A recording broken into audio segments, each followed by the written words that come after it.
ስራ ኃላፊ፣ የከተማ ፖሊስና የቀበሌ ሚሊሻ አባላት እንዲሁም የመንግስት ደጋፊዎች ናቸው የተባሉም ይገኙበታል። ሩሲያ በዩክሬን ላይ ዛሬ በርካታ ሚሳይሎችን ስታዘንብ ማርፈዷን ኪየቭ አስታወቀች።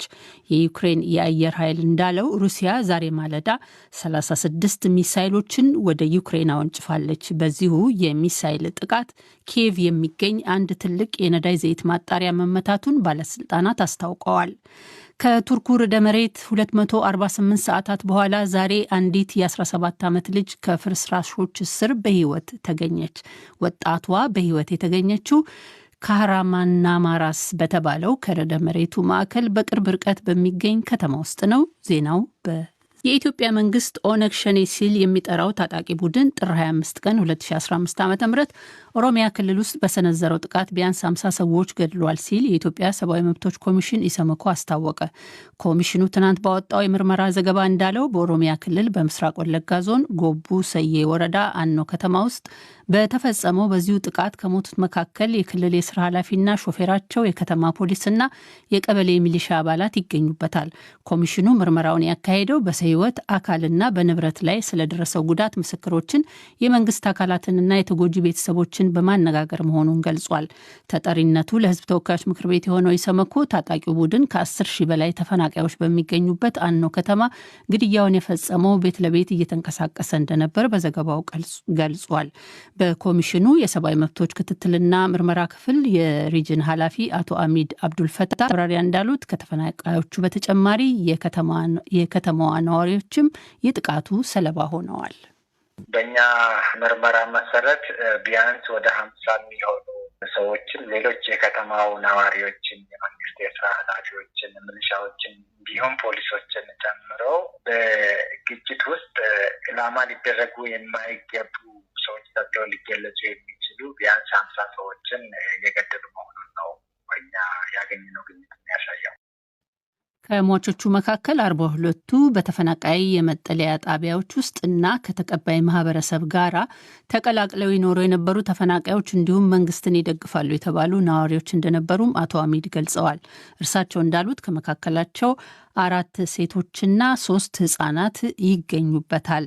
ኢሰመኮ ጥር 25 ቀን 2015 ዓ.ም በርካታ የወታደር ልብስ የለበሱ ራሱን የኦሮሞ ነጻ አውጪ ሰራዊት ብሎ የሚጠራው በተለምዶ ኦነግ ሸኔ በማለት በነዋሪዎች የተገለጹ ታጣቂዎች በ3 አቅጣጫ ወደ አኖ ከተማ መግባታቸውም ከዚያም በከተማዋ የተለያዩ አቅጣጫዎች ተከታታይ የተኩስ ድምፅ መሰማት መጀመሩና የሲቪሎች ሰዎች ግድያና የአካል ጉዳት፣ የንብረት ዘረፋና ውድመት መድረሱንም አስታውቋል። ከዚህ በተጨማሪ 8 ሰዎች ቀላልና ከባድ የአካል ጉዳት እንደደረሰባቸውም ገልጿል። ተፈጥሮ ከነበረው ችግር ጋር ተያይዞ የታሰረው ጋዜጠኛ ቴዎድሮስ አስፋው በገንዘብ ዋስትና ከእስር እንዲፈታ ፍርድ ቤት ወሰነለት። የኢትዮ ሰላም የበይነ መረብ ሚዲያ መስራች ጋዜጠኛ ቴዎድሮስ አስፋው በ30 ሺህ ብር የገንዘብ ዋስትና ከእስር እንዲፈታ ዛሬ ያስቻለው የፌዴራል ከፍተኛ ፍርድ ቤት ወስኗል።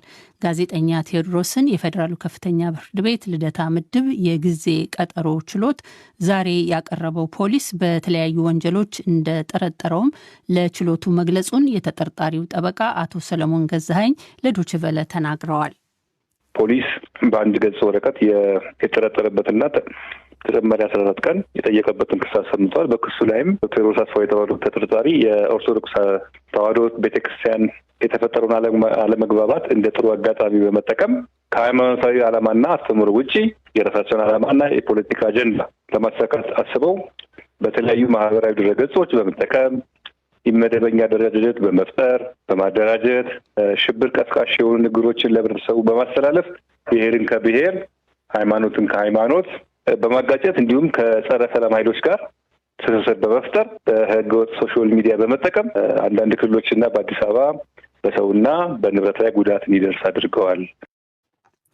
የተጠርጣሪው ጠበቆች በበኩላቸው ደንበኛቸው ወንጀል ፈጽሟል ተብሎ የቀረበበት የጊዜ ቀጠሮ መጠየቂያ ወንጀል ስለ ስለመፈጸሙ የሚያስረዳ አይደለም ሲሉ መከራከራቸውን፣ ጋዜጠኛ እንደመሆኑም ሀሳቡን በነጻነት ነው የገለጸው፣ ወንጀል ስለመፈጸሙ ፖሊስ ምንም አይነት ማሳያ አላቀረበም፣ ስለዚህ የደንበኛችን ዋስትና ይፈቀድልን በማለት መጠየቃቸውን ጠበቃ ሰሎሞን ተናግረዋል። የሁለቱን ክርክር ያዳመጠው ችሎቱ ጋዜጠኛ ቴዎድሮስ በ30 ሺህ ብር የገንዘብ ዋስትና ከእስር እንዲወጣ ሲል ብይን ሰጥቷል። ጋዜጠኛ ቴዎድሮስ አስፋው የካቲት 7 ቀን 2015 ዓ.ም ነበረ ከመኖሪያ ቤቱ በጸጥታ ኃይሎች ተወስዶ የታሰረው። ዘገባው የማህሌት ደሳለኝ ነው። ሩሲያ በዩክሬን ላይ ዛሬ ሚሳይሎችን ስታዘንብ ማርፈዷን ዩክሬን አስታወቀች። የዩክሬን የአየር ኃይል እንዳለው ሩሲያ ዛሬ ማለዳ 36 ሚሳይሎችን ወደ ዩክሬን አወንጭፋለች። የአየር ኃይሏ በበኩሉ ከመካከላቸው 16ቱን መትቶ መጣል መቻሉን ተናግሯል። ሆኖም በዚሁ የሚሳይል ጥቃት ኪየቭ የሚገኝ አንድ ትልቅ የነዳጅ ዘይት ማጣሪያ ተመቷል። በነዳጅ ማጣሪያው ላይ የደረሰው ጉዳት መጠን አልተገለጸም። የዩክሬን የመከላከያ ሚኒስቴር በትዊተር እንዳስታወቀው ደግሞ KH-31 የተባሉ የዩክሬን የአየር መከላከያ ሊጥላቸው የማይችለው 3 ሚሳይሎችም በሲቪል መሰረተ ልማቶች ላይ ጥቃት አድርሰዋል። ስለ ጥቃቱ እስከዛሬ ከሰዓት በኋላ ድረስ ከሩሲያ በኩል የተባለ ነገር የለም። በ10 ሺዎች የሚቆጠሩ ተጠባባቂ ወታደሮቿ የተጠናከረችው ሩሲያ በደቡባዊና ምስራቃዊ ዩክሬን የምታካሄደውን የምድር ውጊያ አፋፍማ ቀጥላለች። ውጊያው የተጠናከረው የዩክሬኑ ጦርነት የተጀመረበት 1ኛ ዓመት በተቃረበበት ወቅት ላይ ሆኗል። የዩክሬኑ ጦርነት በሺዎች የሚቆጠሩ ሰዎችን ሕይወት አጥፍቷል። በሚሊዮኖች የሚቆጠሩ ሰዎችን ደግሞ አፈናቅሏል። ጦርነቱ በርካታ ከቱርኩ ርዕደ መሬት 248 ሰዓታት በኋላ ዛሬ አንዲት የ17 ዓመት ልጅ ከፍርስራሾች ስር በሕይወት ተገኘች። ወጣቷ በሕይወት የተገኘችው ካራማንማራስ በተባለው ከርዕደ መሬቱ ማዕከል በቅርብ ርቀት በሚገኝ ከተማ ውስጥ ነው። አንድ የቱርክ የሕይወት አድን ሰራተኛ ልጅቷ በጥሩ የጤና ሁኔታ ላይ ያለች ይመስላል፣ አይኗን ስትከፍት ስትዘጋም አይተናል ብለዋል።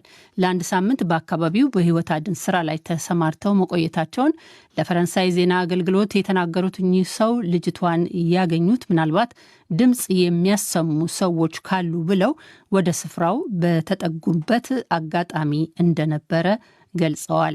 ከ10 ቀናት በፊት ቱርክና ሶሪያን በመታው በሬክተር መለኪያ 7.8 በተመዘገበው የመሬት መንቀጥቀጥ ቱርክ ውስጥ መሞታቸው የታወቀው ሰዎች ቁጥር 36187 መድረሱን ባለስልጣናትና የሕክምና ባለሙያዎች ተናግረዋል። ሶሪያ ውስጥ የሞቱት ደግሞ 3688 መሆናቸውንም አረጋግጠዋል። በዚሁ መሰረት ዛሬ ረፋድ ላይ እንደተዘገበው አጠቃላዩ የሟቾች ቁጥር የጀርመኑ መራሄ መንግስት ኦላፍ ሾልዝ በየካቲት መጨረሻ ላይ ዩናይትድ ስቴትስን እንደሚጎበኙ ዋሽንግተን አስታወቀች። ከዋይት ሀውስ በወጣው መግለጫ መሰረት ሾልዝ በጉብኝታቸው ከዩናይትድ ስቴትስ ፕሬዚዳንት ጆ ባይደን ጋር ኪየቭ የሩሲያ ወረራን ለመከላከል የምታካሄደውን ውጊያ መደገፍ በሚቻልበት መንገድ ላይ አትኩረው ይነጋገራሉ። በውይይታቸው በአሁኑ ጊዜ ለዩክሬን ከሚሰጠው ድጋፍ በተጨማሪ ሩሲያ ለፈጸመችው ወረራ መክፈል ስላለባት ዋጋ እንዲሁም ከአትላንቲክ ወዲህና ወዲያ ማዶ የሚገኙት የአሜሪካና የአውሮፓ መንግስታት ደህንነት የሚጠናከርበትን መንገድ ላይም ይመክራሉ ብሏል ዋይት ሀውስ። የሁለቱ መሪዎች ውይይት የሚካሄደው የዩክሬኑ ጦርነት 1ኛ ዓመት ካለፈ ከ1 ሳምንት በኋላ ነው የሚሆነው። ባይደን የዩክሬኑን ጦርነት 1ኛ ዓመት የሚያስቡት በፖላንድ ነው ተብሏል። ዩክሬን ከምዕራባውያን ሀገራት በቢሊዮኖች ዶላር የሚቆጠር እርዳታና የጦር መሳሪያ እንድታገኝ ባይደን ከፍተኛ ግፊት ሲያደርጉ ቆይተዋል። በርሊን ባለፈው ወር በኪየቭና በደጋፊዎቿ ግፊት 30 የውጊያ ታንኮችን ለዩክሬን እንደምትልክ አስታውቃለች። አትሌት ለሜቻ ግርማ በ3000 ሜትር የቤት ውስጥ የሩጫ ውድድር አዲስ የዓለም ክብረ ወሰን አስመዘገበ። በሌቨን ፈረንሳይ ትናንት የተካሄደውን ይህን ውድድር ለሜቻ በ7 ደቂቃ 81 ሰከንድ በአንደኝነት በመጨረስ በርቀቱ በኬንያ ተይዞ የነበረውን ክብረ ወሰን ሰብሯል። ለሜቻ ውድድሩን የጨረሰበት ሰዓት ከእስከዛሬው ክብረ ወሰን ከ1 ሰከንድ በላይ ያነሰ ነው። እስከ ትናንት ድረስ በዚህ ርቀት ክብረ ወሰን ሆኖ የቆየው የዛሬ 25 ዓመት ኬንያዊው ዳንኤል ኮመን ቡዳፔስት ሃንጋሪ ውስጥ ውድድሩን የጨረሰበት 7 ደቂቃ ከ24 ሰከንድ ከ90 ማይክሮ ሰከንድ ነበረ። ግርማ በጎርጎሮሳዊ 2021 በ3000 ሜትር መሰናክል የብር ሜዳሊያ ኦሮሚያና የብሔር ብሔረሰቦች ሲኖዶስ ብሎ ሰይሞ የነበረው ቡድን ተፈጥሮ የነበረው ችግር በኢትዮጵያ ተዋሕዶ ኦርቶዶክስ ቤተክርስቲያን ቀኖናዊ ስርዓትን በተከተለ መንገድ መፈታቱን ቤተክርስቲያኗ ትናንት አስታውቃለች። ቤተክርስቲያኗ ሲኖዶሳዊ አንድነቷና ሉዓላዊነቷ እንዲከበር ስምምነት መደረሱንም ገልጻለች። ለሳምንታት የዘለቀውና የሰው ሕይወት የጠፋበት ይህ ውዝግብ መፈታቱ ብዙዎችን ያስደሰተ ቢሆንም በአንጻሩ በዚሁ ሳቢያ የታሰሩ ሰዎች አለመፈታትና ስለ ሞቱት ሰዎች ብዙም የተባለ ነገር የለም በሚል ስምምነቱ ሙሉ አይደለም የሚሉም አሉ። በህይወቴም እንትንም ተደስቼ አላውቅም። ምክንያቱም አሁን የምንፈልገው ፍቅር፣ አንድነት፣ ሰላምን ከፍቅር ከአንድነት ሰላም ሌላ ምንም ነገር አያስፈልግም።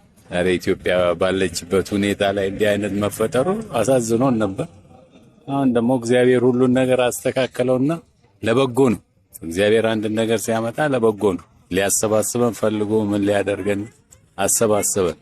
እናመሰግነዋለን እግዚአብሔርን። በትክክል ሁሉንም ነገር ይቅርታ ጠይቀው አሁን አየር ላይ መጣ። አንተ በአንድ ቀን መጣ፣ ይቅርታ ጠይቅ፣ ተስማማ፣ ወደ ስራ ገባ። ምንድነው ከነሱ የጎደለባቸው? የሞተው ሰውስ? ይህ ሁሉ ያለቀሰው ሰውስ? ጨዋታም ይመስላል። በተለያየ ቦታ አባቶች በጥፊ ይመታሉ። የሚመታቸው የመንግስት ባለስልጣን ነው። የአባቶች ቢሮ እየተሰበረ ነው የሚገባው። ቤተክርስቲያን ተሰብሮ ነው የተገባው። ብዙ ንብረቶች፣ ብዙ ሰው ሙቷል። ያንን ሁሉ ያደረገው ወይም ወጣቱ አይደለም ወይም ደግሞ አባቶች አይደለም፣ የመንግስት ታጣቂ ባለስልጣኖች ናቸው። ስለዚህ በትክክል የመንግስት እጅ አለበት። ህብረተሰቡም ነቅቶ ራሱን ቢጠብቅ ሃይማኖቱንም ቢጠብቅ አሪፍ ነው። ይቅርታው ጥሩ ነው ብዬ ባስብም ከዚህ በኋላ እንደዚህ በሃይማኖት ጉዳይ ባይመጡ ደስ ይለኛል። እኔ ለዚህ በሃይማኖት ጉዳይ ሌላ ነገር እንትን ባይሉ ደስ ይለኛል። በእኔ በኩል ይሄን ነው ማለት ብችለው፣ ሃይማኖታችንን ባይነኩ፣ ማንንም ሃይማኖት ባይነካ ደስ ይለኛል። የሀገራችን ውስጥ ተሰምቶ የማይታወቅ ቤተክርስቲያን ጥቁር ትልበስ፣ ህዝቡ ጥቁር ይልበስ የሚል እስከዛሬ ተሰምቶ የማያውቅ ነገር ነው። ከባድ አደጋ ነው። ህዝብ እያለቀ ነው ያለው። የዛሬ ዓመት አካባቢ አቡነ ማትያስ አንድ የሆነ ቪዲዮ ለቀው ነበር።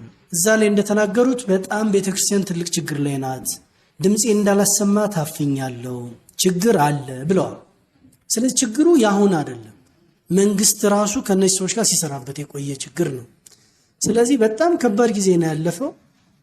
ግን ደግሞ ችግሩን በብልሃት በመንፈሳዊ በሆነ መሪነት ችግሩ ተፈቷል። በጣም ነው ደስ ያለኝ። የሞቱት ሰዎች፣ የቆሰሉት ሰዎች፣ አደጋ የደረሰባቸው፣ ቤታቸው ችግር ውስጥ የገቡ ልጆቻቸው የሞቱባቸው እናቶች፣ በጣም ብዙ የሚያሳዝን ነገር ተከስቷል። እንደ መንፈሳዊ እይታ ካየው የሞቱ ሰዎች እድለኞች ናቸው ለኔ። የታሰሩ ሰዎች እድለኞች ናቸው ለኔ። በመንፈሳዊ እይታ ነው የማወራው። ለምን ካልከኝ ሰማዕትነት ነው። ቤተክርስቲያን አንተም ማንም ምንም አለ እግዚአብሔር ቤት ነች። እግዚአብሔር በራሱ ያስቀጥላታል። መንግስት ግን ወደፊት ከባድ ነገር ነው የሚታየው። ምክንያቱም መንግስት ከቤተክርስቲያን ላይ እጁን ካላነሳ በአሁን ላይ መንግስት እጁ አለበት። ከሌላ ብሔር ብሔረሰቦች መጣው ቢሆን ኑሮ ወዲያውኑ አንድ ቀን እንኳን ያድሩ ነበር። አሁን ግን እሱ ነው እያንዳንዱን መስመር ከፊት እየሆነ እየመራ ስራውን ሲያስኬድ ነበር። ምክንያቱም ያየው ነው። ታጣቂ ከፊት ይሄዳል፣ ቢሮ ቤተክርስቲያን ይሰብራል፣ ይገባሉ። የማን ነው? መንግስት እኮ አንድ ስልክ ሲደውል ነው አይደል ያቆመው ሁሉንም ነገር። አንድ ስልክ ደውሎ አስቆማቸው፣ መጣው ይቅርታው እንዲጠይቁ አደረጋቸው፣ መጣው ይቅርታ ጠየቁ። ያ ሁሉ ደረጃ ሲደርስ መንግስትን ያለው አላለ። ለሰላም ሲባል ብዙ ሳክሪፊሽን መከፈል አለበት።